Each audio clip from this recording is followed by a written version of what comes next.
हो।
वैदिकी अमृत ध्यान साधना प्रभात सत्संग में आप सभी साधक साधिकाओं का, उपासक उपासिकाओं का हार्दिक स्वागत है।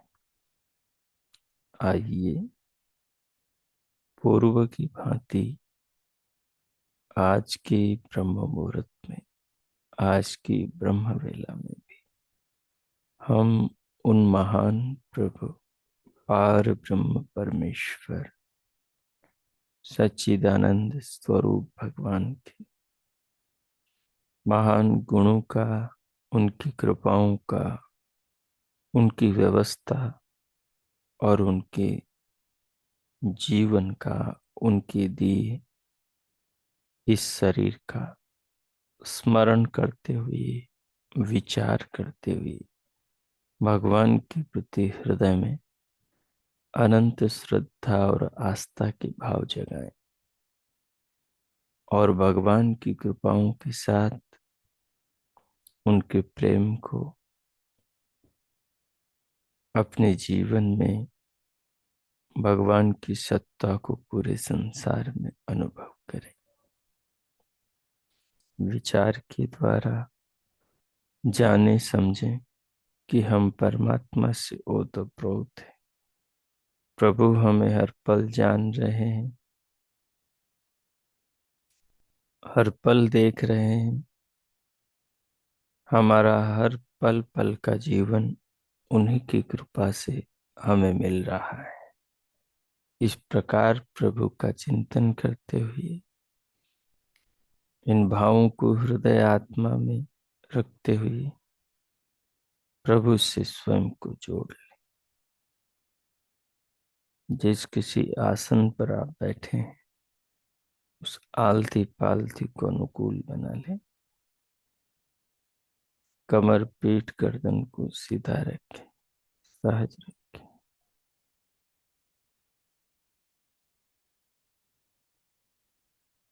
नेत्रों को बंद रखें, पलकों को सहज रखें।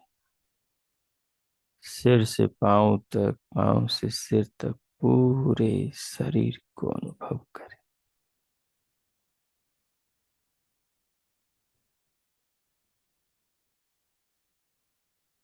शरीर को अनुभव करते हुए देह को अनुभव करते हुए बाहर से भीतर आने वाले प्राणों को लंबा गहरा लयबद्ध करें और अनुभव के साथ धीरे धीरे भीतर लें। श्वास के साथ साथ शरीर को अनुभव करें। श्वास और शरीर को अनुभव करते हुए अपने ध्यान को मस्तिष्क की ओर, कानों के आकाश की ओर ले जाएं। दिव्य नाद सुने।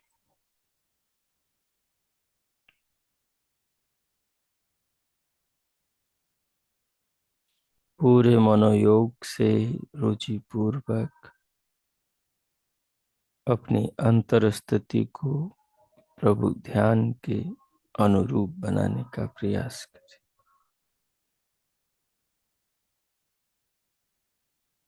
जैसे योगी, जैसे सिद्ध, जैसे मुनिगण तपस्वी ध्यानस्थ होते हैं, उस प्रकार स्वयं को प्रभु के ध्यान में ओतप्रोत करें। तदुपरांत भीतर प्राणों को भर के रोकें, दिव्यनाद सुने और फिर प्रभु के नाम का मानसिक जप प्रारंभ करें। मानसिक जप करते हुए जप के साथ साथ पूरे शरीर को अनुभव करें। भ्रुकुटी में दिव्य प्रकाश को देखें।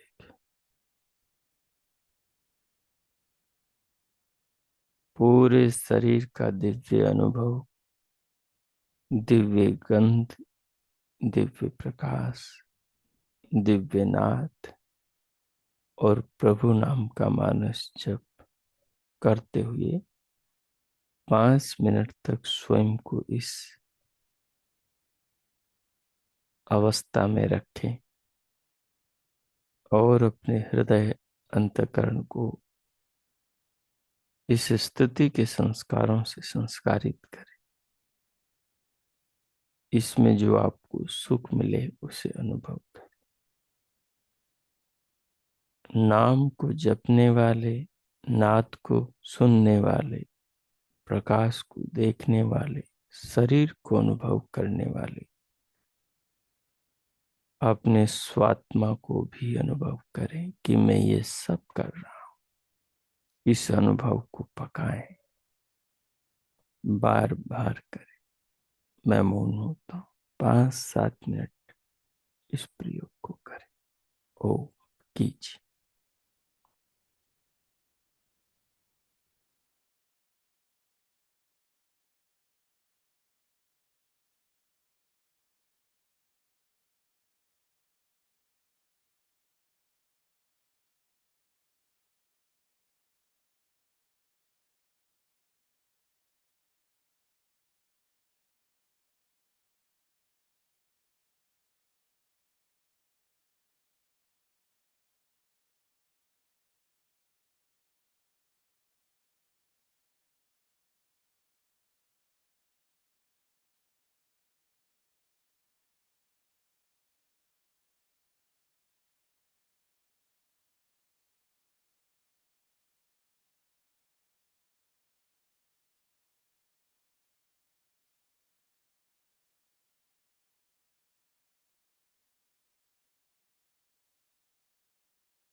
हो हो। इस प्रकार प्रभु नाम का मानस जप करते हुए, दिव्य नाद सुनते हुए, दिव्य प्रकाश देखते हुए, भगवान से मिले इस मानव शरीर को, अपनी देह को, अपने जीवन यात्रा की नौका को अनुभव करते हुए,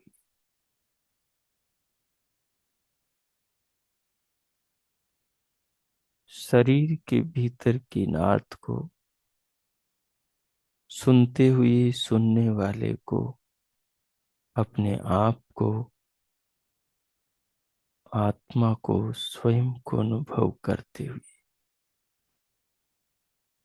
दिव्य प्रकाश को भ्रकुटी में देखते हुए, अपने आप को देखने वाली, चेतना को जानने वाली, अनुभव करने वाली आत्मा को अनुभव करते हुए,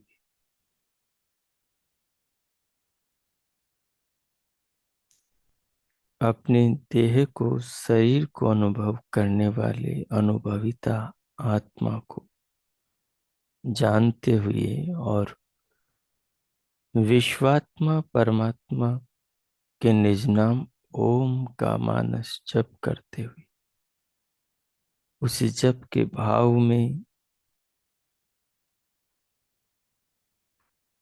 देह में ध्यानस्थ इस अवस्था में हो रही अनुभूतियों के आनंद में आनंदित, स्वयं को, आत्म तत्व को जानते हुए, इस अनुभव को प्रयोग से मिले अनुभव को आत्मसात करें। और आप प्रत्येक से अनुभव कर रहे हैं कि आप अनुभव करने वाले हैं। आप कल भी यही अनुभव करने वाले थे, जो आज अनुभव आप कर रहे हैं। कल जो अनुभव करने वाला था, आज जो अनुभव करने वाला है, इस शरीर को, नाद को, प्रकाश को, प्रभु नाम के जप को और स्वयं को, वही आज है, वही कल था, वही आगे होगा, वही जन्म से पहले, वही मृत्यु के बाद, वही जन्म मृत्यु के बीच की जीवन धारा का अनुभव करने वाला आत्मा है। वही हम है। हम में कोई विकार नहीं, कोई परिवर्तन नहीं, कोई बदलाव नहीं।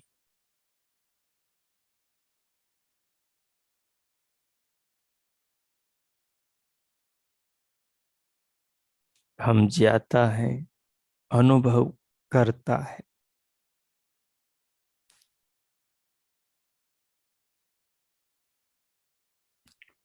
देह हमारी अनुभूति बनती है, विचार हमारे अनुभव बनते हैं, वृत्तियां हमारी ज्ञान की अनुभूति को पैदा करने वाली है, नेत्र हमारे अनुभव बनते हैं, शरीर का प्रत्येक अंग प्रत्यंग हमारे अनुभव बनता है।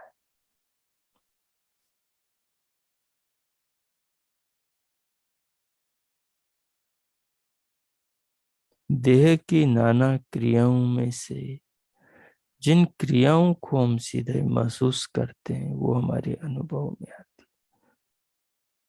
शरीर के अंग अलग अलग हैं, शरीर में होने वाली क्रियाएं अलग अलग हैं, शरीर में होने वाले अनुभव अलग अलग हैं, चित्त में चलने वाली वृत्तियां अलग अलग हैं, दसों इंद्रियों के विषय, उनकी से होने वाले अनुभव अलग अलग होते हैं। पांचों ज्ञानेंद्रियों से असंख्य हजारों अरबों खरबों नाना प्रकार के अनुभव होते हैं। नाना प्रकार के रूप देखते हैं, नाना प्रकार के शब्द सुनते हैं, नाना प्रकार के षड रसों का पान करते हैं, नाना प्रकार के रसों वाले खाद्य पेय पदार्थों का उपभोग करते हैं, नाना प्रकार के स्पर्श करते हैं, नाना प्रकार के गंध सुगंध सूंघते हैं, नाना प्रकार के विचार करते हैं, नाना प्रकार के विषयों में, नाना प्रकार के ज्ञान विज्ञानों में, नाना प्रकार के जीवन से जुड़े रहस्यों में विचरण करते हैं। सबके विचार, सबकी वृत्तियां चित्त में चलती उठती तरंगें, इन सब को हम आत्माएं हम ही जानते हैं, जो अभी जान रहे हैं अपने शरीर को, शरीर में हो रही गतिविधियों को, चित्त में चल रही वृत्तियों को, और हमारे द्वारा ही किया जा रहा परमात्मा का मानस ध्यान, ध्यान के अंतर्गत की अनुभूतियों को हम ही जान रहे हैं। हम वही हैं जो बचपन में जानते थे, हम वही हैं जो जवानी में, अभी बुढ़ापे में, और हम वही हैं जो जीवन की हर धारा में इन सब पदार्थों को जानते थे। हम न बूढ़े हुए हैं, हम न जवान हुए हैं, हम न वृद्ध हुए हैं, हम तो शाश्वत सनातन एक रस है। चेतना में कोई बदलाव नहीं होता, चेतन तत्व तो सर्वदा एक समान है। जब उस पर अनुभव जो किया है, उस अनुभव को जब नाना प्रकार से विचार करेंगे, उस अनुभव का जब विचार करेंगे, उसे विचारेंगे, चिंतन करेंगे, उसको समझेंगे, तो वो अनुभव समस्त प्रकार के सांसारिक विषयों से पार अपने चेतनत्व की अनुभव की ओर ले जाएगा। ऐसे अनुभव ऐसी चेतना की ओर ले जाएगा, ऐसी चेतना के स्वरूप को खोलकर आपके सामने रख देगा। यानी आपकी बुद्धि में उस तत्व के स्वरूप को प्रस्फुटित कर देगा। यानी वो बुद्धि में स्पष्टता से समझ में आने लगेगा कि ये जो बार बार हर चीज में पीछे अपनी छाप लगाने वाला है, कि मैंने देखा, मैंने सुना, मैंने खाया, मैंने चखा, मैंने स्पर्श किया, मैंने सूंघा, ये सब मेरा वैभव, ये सब मैंने किए, ये सब धन वैभव, ये सब कार मोटर, ये सब कोठी बंगले, ये सब कार्य काज, सब मैंने किए। ये जो मैं कर रहा है, फिर इस तक पहुंच पाएंगे आप। धीरे धीरे इसके सारे आवरण, सारे ओढ़े हुए वस्त्र, सारे चढ़ाए हुए खोल उतर जाएंगे। इसका अन्नमय कोश चला जाएगा, इसका प्राणमय कोश चला जाएगा, इसका मनोमय कोश उतर जाएगा,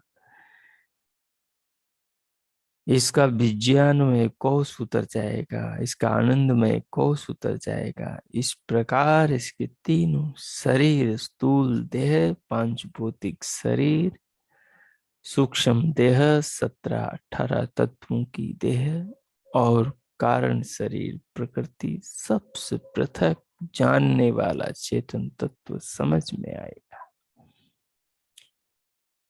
जब इस रीति से हम नित्य आत्म तत्व पर विचार करेंगे,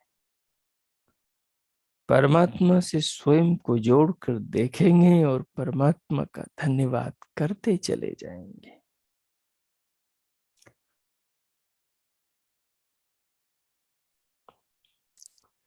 तो फिर अवश्य ही वो दिन नजदीक आएगा। फिर अवश्य ही हम उस तत्व को समझ पाएंगे कि आखिर क्या महत्वपूर्ण है।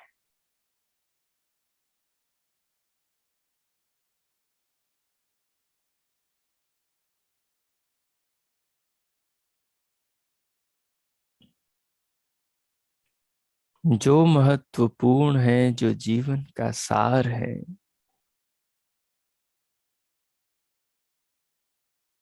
जिसके लिए ये सब कुछ सारा संसार है, अगर वो नहीं मिला तो फिर सारा संसार, सारी उपलब्धियां, सारा विकास, सारी उन्नतियां, सारी प्रतिभा, सब कुछ बेकार है, सब कुछ बोझ है।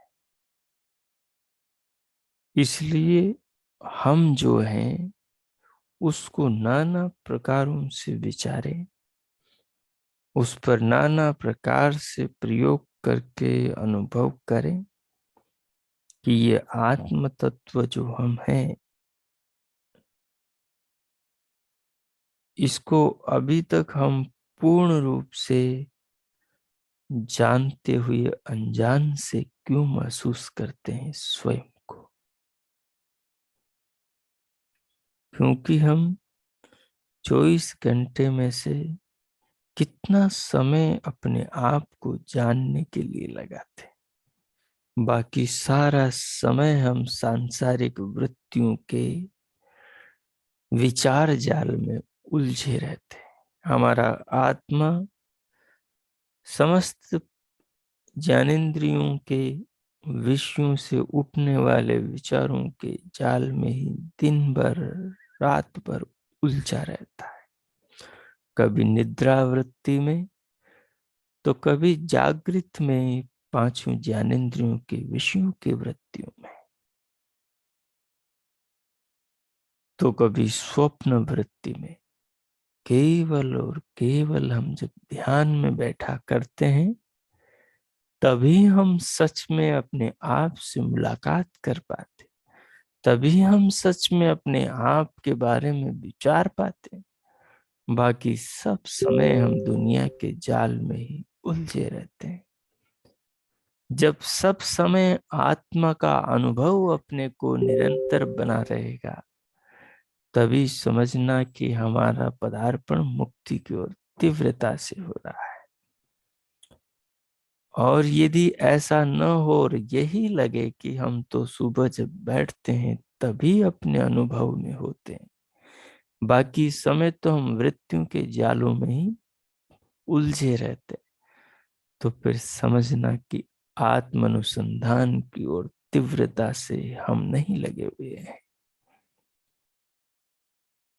जो बच्चा जितना बढ़िया, जितना अधिक अभ्यास करता है अपने अध्ययन की पुस्तकों पर, वो उतने ही अच्छे अंकों से उत्तीर्ण होता है।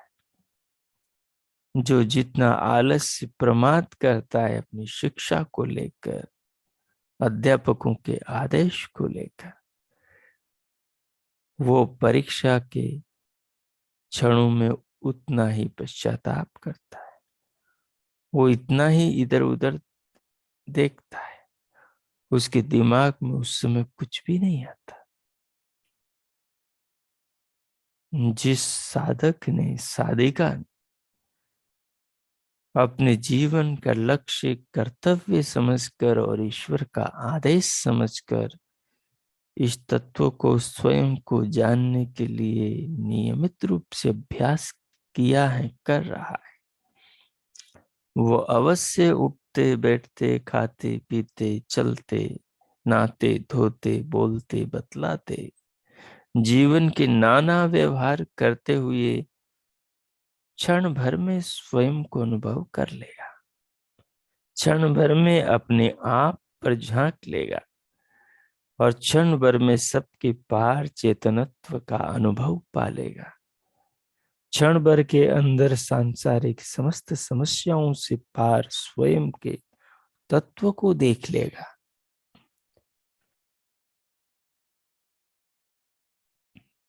लेकिन ये कब होगा? जब वो इसके लिए पुरुषार्थ करेगा, इसके लिए परिश्रम करेगा, इसके लिए चिंतन मनन विचार करेगा, तभी ये संभव हो पाएगा। जब नियमित रूप से इसके ऊपर निरंतर अनुसंधान करेगा। सो आई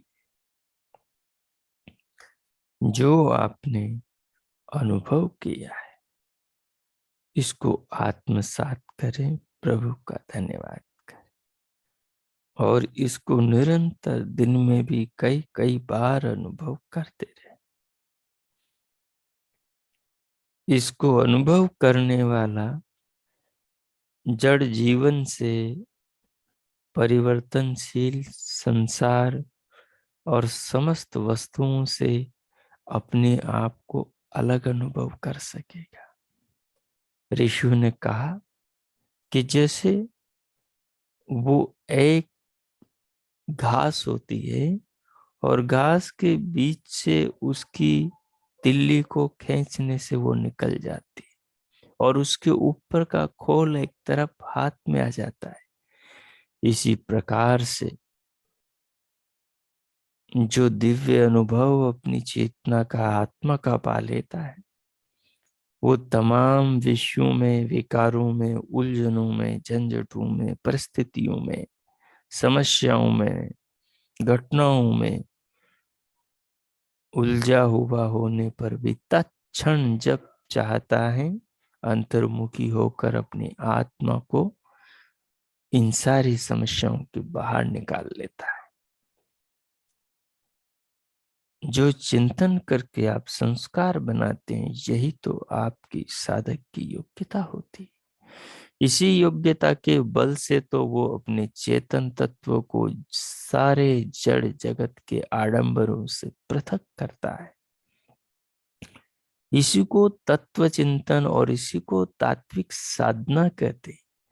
योग में इसी को क्रियात्मक योगाभ्यास कहा गया है।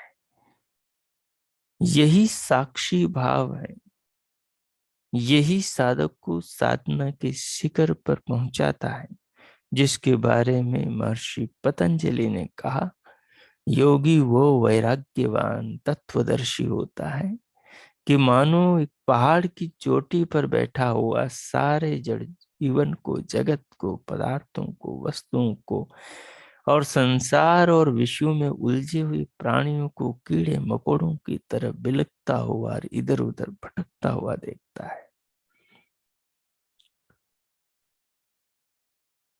लेकिन वो तपस्वी तब कब इस प्रकार की ऊंचाई को प्राप्त होता है कि जब प्राप्त होता है जब वो नित्य अपने आत्म तत्व का अनुसंधान करता रहता है।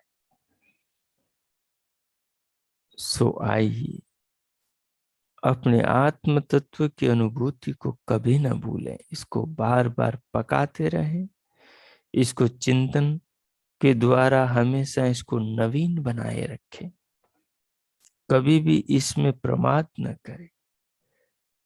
नित्य दिन में कई बार क्षण भर के लिए अपने अनुभव से अपने आप से मुलाकात करें और उसका संस्कार अपने चित्त पर डालें। ये जो संस्कार, ये जो छापे आपके चित्त पर आप बार बार अपने अनुभव की डालेंगे, यही मृत्यु के क्षणों में मलाल से और मृत्यु के भय से और उस समय संसार के वियोग के क्षणों में सांसारिक मोह ममता के जाल से आपकी रक्षा करेगा और उन क्षणों में परमानंद के, परमात्मा के भाव से आपके मानस को भरेगा और वही मानस, वही अध्यात्म और आत्म कल्याण के संस्कार सूक्ष्म शरीर की इस तेजोमयी नौका में आत्म तत्व को बिठा करके कर्मानुसार गति देंगे, सुगति पर ले जाएंगे और परमानंद परमेश्वर की व्यवस्था से अगली देह या आत्म कल्याण की ओर प्रयाण होगा। इसलिए इसको बहुत विशेषता से, गंभीरता से ले। अब इस सारे भाव को आत्मसात करते हुए स्वयं को भीतर से बाहर लाने का प्रयत्न करें। प्रभु के प्रति हृदय में कृतज्ञता, धन्यवाद, समर्पण का भाव बनाए रखें। दोनों हथेलियों का परस्पर घर्षण करें, मुखमंडल का स्पर्श करें, फिर उंगलियों के मध्य से पलकें खोलते हुए स्क्रीन पर देखें।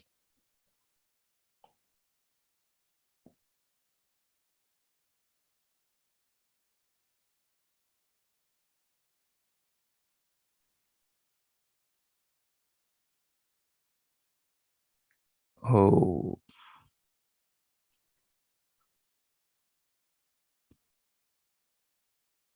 विगत दिवस से हमारा श्वेताश्वतर उपनिषद का छठा अध्याय चल पड़ा है। श्वेताश्वतर मुनि इस छठे अध्याय के अंदर पूर्व के 5 अध्यायों का उपसंहार कर रहे हैं। इस सारांश के प्रकरण में, जैसा कि विगत दिवस हम ज्ञानी और अज्ञानी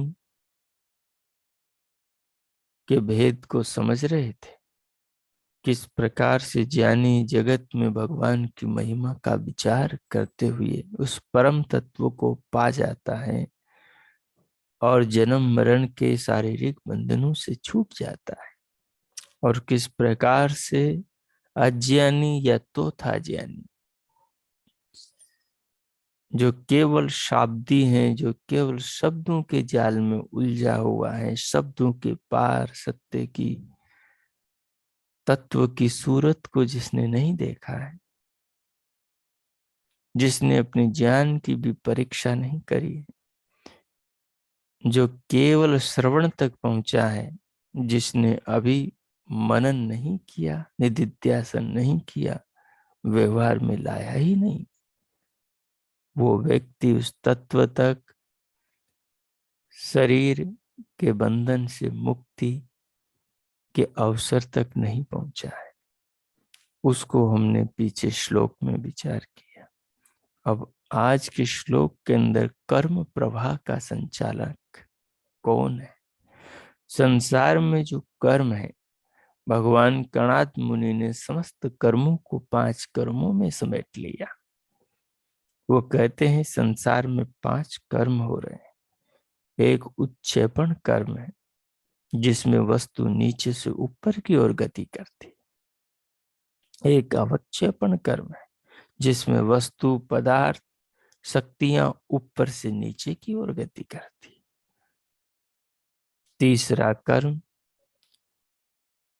संकुचन है, जिसके अंदर वस्तुएं सिकुड़ती हैं, इकट्ठी होती हैं, पिंड रूप होती हैं। ये तीसरा कर्म है। और चौथा कर्म है प्रसारण, जिसमें चीजें परमाणु फैलते हैं, बिखरते हैं, सब और फैलते चले जाते हैं। और एक 5वां कर्म गति है, जिसमें सारी समस्त प्रकार की गतियां आ जाती हैं, क्रियाएं आ जाती हैं, जो टेढ़ी मेढ़ी ऊपर नीचे एक जगह एक में सब और फैलती हुई जितनी भी प्रकार की तरंगे हैं, जितनी भी प्रकार की रश्मियां हैं, जितनी भी प्रकार की सूर्य किरणें और अन्य पदार्थों से निकलने वाली सूक्ष्म अदृश्यमान अगोचर किरणें हैं, वो सब की सब उस गति में आ जाती। तो इन 5 कर्मों में संपूर्ण ब्रह्मांड के सब कार्यकलाप चले आते हैं। और जीवात्माएं जैसे कर्म करती हैं, उन कर्मों के संस्कार उनके चित्त पर पड़ते हैं, और उन संस्कारों के अनुरूप ईश्वरीय व्यवस्था से वो भी कर्माशय को, वो भी उसके फलों को प्राप्त होते हैं। तो विश्व में जो कर्म का प्रवाह है, जो क्रिया का चक्र है, उसका संचालक विधाता ईश्वर है। वो बड़ा अद्भुत है। देखिए श्लोक है, एनावृतम नित्यम इदम ही सर्वम, ज्यः कालकारो गुणी सर्व विद्यः, तेने शितम कर्म विवर्ततेह, पृथ्व्य अपस्तेजो अनिल खानी चिंत्यम।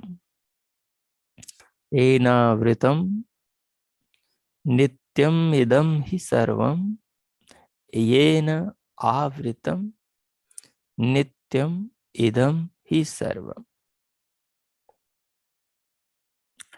ज्यः कालकारो गुणी सर्व विद्य, तेन ईशितम कर्म विवर्तते है।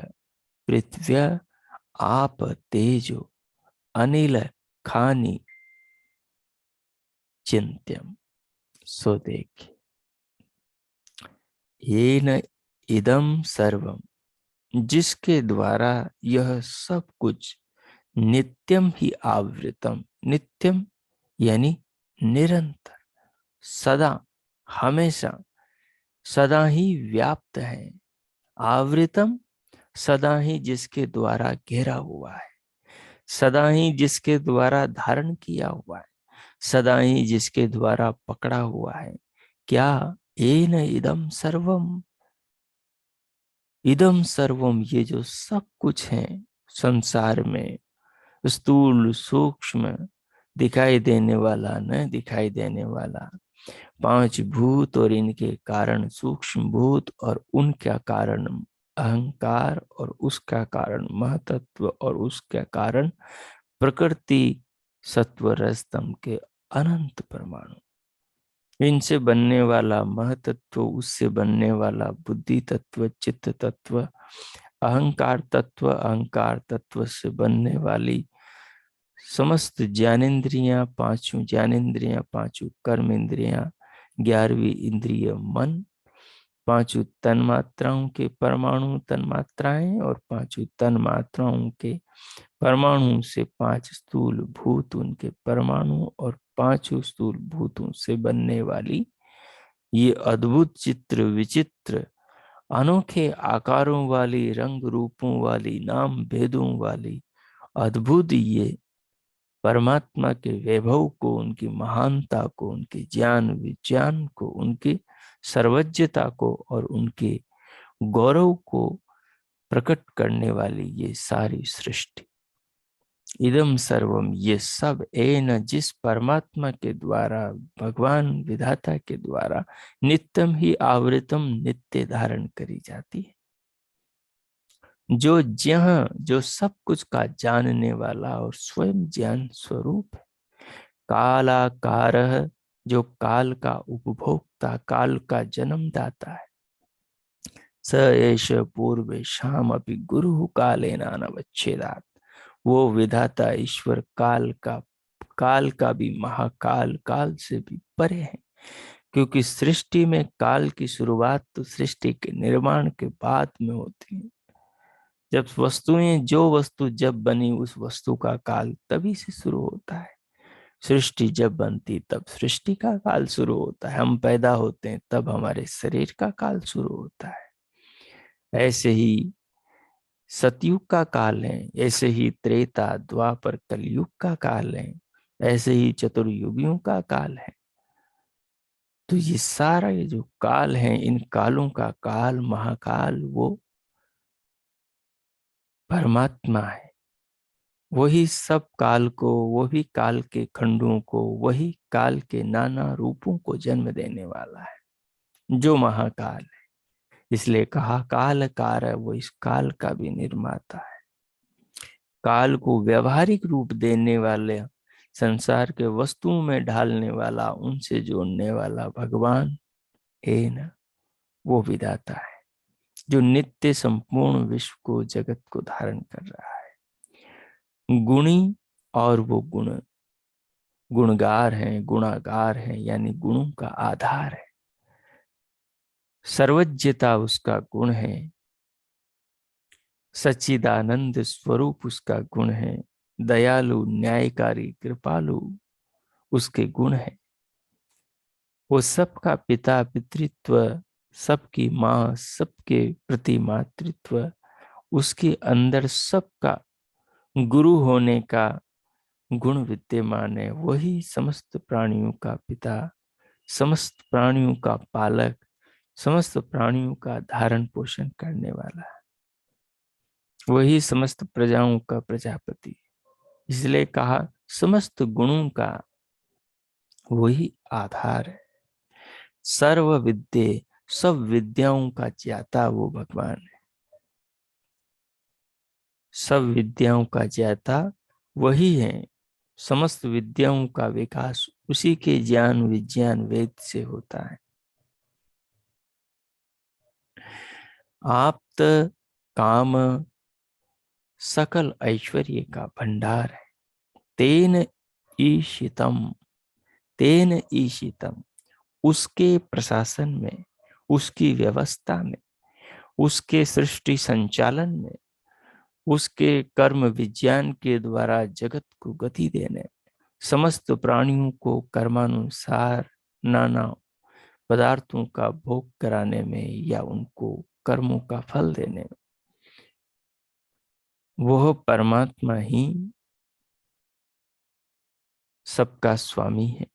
उसी का शासन, उसी की व्यवस्था, उसी का नियंत्रण सबके ऊपर काम करता है। हाँ, ये बात निश्चय से समझनी चाहिए। पृथ्वी, आप, तेज, अनिल, खानी। पृथ्वी यानी पृथ्वीलोक, आप यानी सर्वत्र फैला हुआ सागर, समुद्र, नदियों में और पूरे अंतरिक्ष में वाष्प रूप में फैला हुआ जल तत्व। तेज, विद्युत तत्व, नाना रूपों में जो तेज तत्व विश्व में फैला है, बिजली के रूप में, विद्युत के रूप में, नाना रूपों में। और अनिल यानी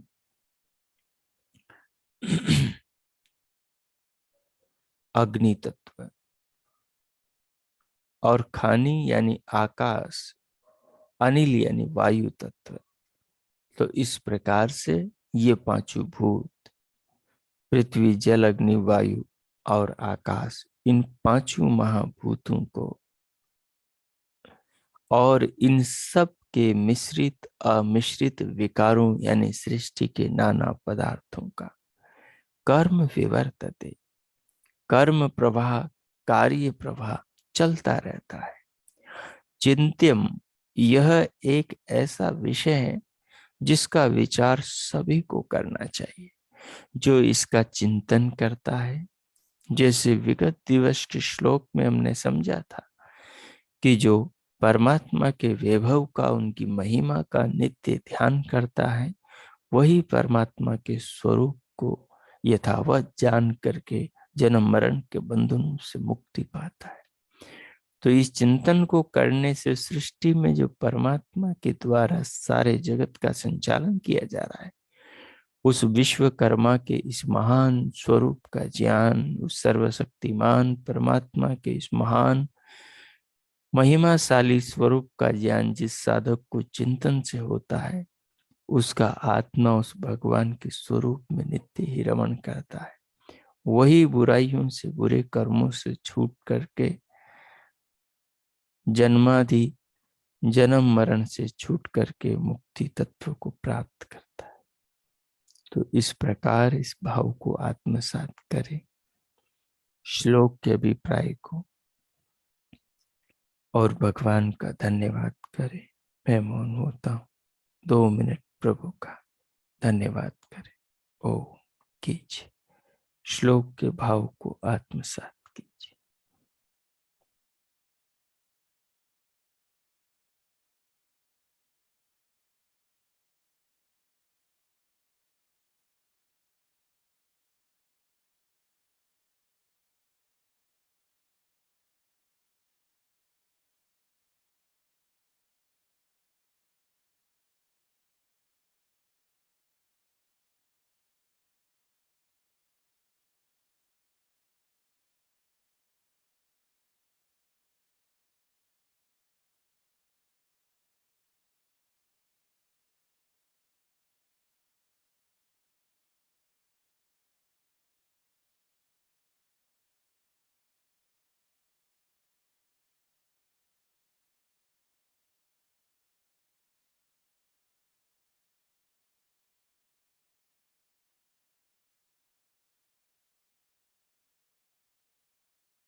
हो हो।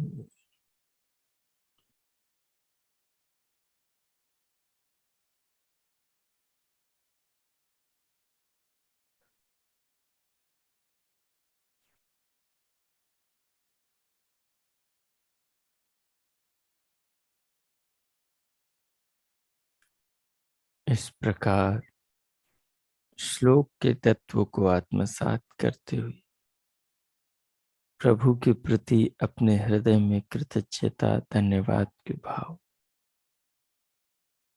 अनुभव करते हुए, वही जगत के मूल और जीवन के आधार है। प्रत्येक सुख के, हर पल के वही आधार है।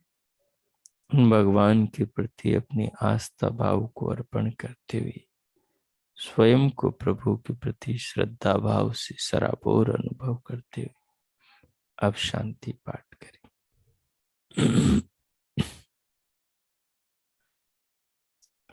ओम ओम ओम शांति शांति शांति। ओम ओम। आज का दिन आप सबका शुभ हो, मंगलमय हो। प्रभु सबका मंगल करे। सबके लिए बहुत बहुत शुभकामनाएं। इति ओम।